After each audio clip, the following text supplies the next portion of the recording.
Porque Eva, pela desobediência ao desígnio de Deus, atou o nó do pecado na humanidade. Porque nós fomos criados espiritualmente para vivermos no espírito e não na matéria. Ao comermos do fruto do conhecimento do bem e do mal, Deus deixou muito claro: vocês podem comer tudo, menos do fruto da árvore que se encontra no centro do jardim, que é o conhecimento do bem e do mal, porque somente a Deus compete conhecer todas as coisas, a onisciência. Se vocês comerem, a tradução é muito clara no hebraico: vocês terão que morrer. Vocês terão que morrer. Por quê? Porque um só é o Senhor, um só é Deus. Se vocês comerem, vocês vão se igualar. Então vocês vão ter que se distinguir de Deus. Vocês vão morrer no espírito.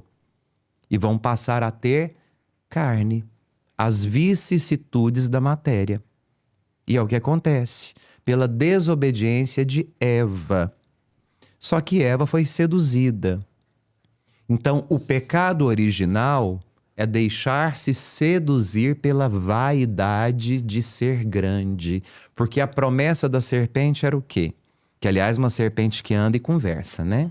Que aí já é papo para a história da igreja também. Exílio da Babilônia, né? De onde que vem esse mito de uma cobra, uma serpente que conversa e que anda. Anda porque depois, quando Deus amaldiçoou, fala: a partir de agora você rastejará sobre o teu ventre. Né? Então significava que antes ela andava. Por que eu tô falando isso? O senhor estava falando do papel de Eva, que trouxe o pecado, e Maria que traz a salvação. Então, quando Eva obedece à serpente, né, sedução da vaidade. A sedução da vaidade. O pecado original é justamente o orgulho. É a necessidade de ser grande. Esse é o pecado original, que fez com que Eva comesse o fruto proibido. Que não era proibido. Deus falou: vocês podem comer tudo. Aquilo ali, se você comer, vocês vão morrer. Então, não é uma proibição, foi uma admoestação. Vocês podem tudo, vocês são livres. Mas dali, se vocês comerem, vocês vão ter que morrer. Tá, eles pagaram para ver. Né? E então oferece ao homem. E o homem come também. Né? Na sua liberdade. Eva não obrigou Adão a comer. Ofereceu e ele aceitou. Né? Então, Eva faz um pacto com a serpente. Ela obedece à sedução da serpente. E ali a humanidade perde a face de Deus. É o que nós chamamos de queda. Nós caímos, é uma linguagem figurativa, de que nós habitávamos o plano espiritual e caímos para o plano material. E no plano da matéria nós temos o que é próprio da matéria. Vicissitudes, né? As nossas inclinações materiais, os danos da matéria, o que é próprio da matéria. Só que Deus sentiu saudade de nós. Santo Agostinho que fala isso. Deus sente saudade de nós. Outro dia eu falei isso num podcast, da saudade de Deus, do desespero de Deus, numa linguagem metafórica agostiniana. Porque quando eles percebem o que eles tinham feito, Adão e Eva se escondem de vergonha, né? Vergonha do Criador. E então eles escutam os passos de Deus no jardim. É claro que o autor sagrado está dando aqui agora uma forma para Deus, né? Esse antropomorfismo sagrado, né? É claro que isso faz parte de uma literatura metafórica. Então eles escutam o passo de Deus e se escondem. Por quê? Eles tiveram consciência de que eles estavam no erro. Então se esconderam. E Deus, que é onisciente, grita: Adão, Adão, onde estás? Quem é Deus para perguntar onde alguém está? Exatamente. Se tem alguém que sabe onde alguém está, é Deus. Então eu falo que Deus se perdeu do homem. Não foi só o homem que se perdeu de Deus. Houve uma ruptura. Então quando eu disse que Deus se perdeu do homem, aí veio um monte de hater, né? Falando heresia, heresia, queima, crucifica-o e não sei o quê, né? E põe fogo. Então, assim, eu acho muito triste, a sociedade brasileira deixou de ler, né? Se tornou muito ignorante. A literatura hoje é... Analfabetismo é o funcional, né? Funcional. Então não conseguem fazer uma leitura. Eu fico imaginando esse povo lendo patrística, né? O que passa Imagina. pela cabeça deles. Inclusive, estão tentando reescrever a patrística de uma visão protestante. Não sei se você já viu isso. Já. Aí eu acho que Jesus volta imagina antes, o que vai assim, sair. espero. Antes disso acontecer, Maranatá. Então, a partir daí, nós temos a visão de Santo Agostinho que fala da saudade de Deus. Deus sente saudade do homem. Né? E esse desdobramento de Deus na figura do Filho para que ele pudesse tomar forma humana é para compensar a saudade de Deus pela humanidade.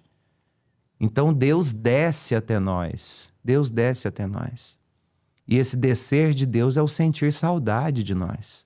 E ele vai ressignificar tudo que aconteceu no Éden. E tudo vai acontecer num jardim. É preciso que aconteça no jardim.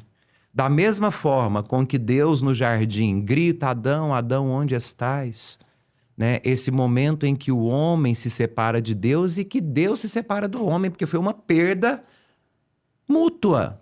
Deus perdeu a obra, a coroa da obra, porque ele coroou a criação criando o homem. Ele coroou a obra toda com o homem e ele perdeu essa coroa. E o homem perdeu a plenitude de estar na presença de Deus. Ali, então, nasce a ruptura que precisa ser resgatada. Deus quer resgatar tudo isso. É claro que a história da salvação vai criar uma epopeia maravilhosa, sobretudo a partir de Abraão, Isaac, Jacó, as 12 tribos, a constituição no Egito, Moisés como pré-figuração do Messias, Josué como pré-figuração do Messias, a monarquia estabelecida como pré-figuração do reino de Deus. Então, até chegarmos no Messias, né? Os profetas que vêm para alertar os reis e o cumprimento de todas as profecias em Jesus Cristo e o cumprimento das leis mosaicas em Jesus Cristo. Não é à toa que na transfiguração aparece Moisés e Elias, né? Leis e profecias que convergem para o Cristo. O Cristo é a própria lei, o Cristo é a própria profecia. E então ele traz sobre si as vicissitudes do homem, mas traz em si também a saudade que Deus tinha de nós.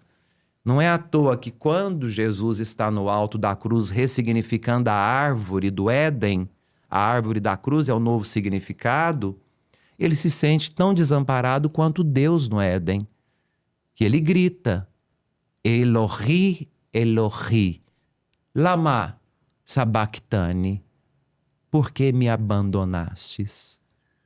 Que é o mesmo grito de Deus no Éden, Adão, Adão, onde estás? Por que fizestes isso? Então, é a ressignificação de toda a história.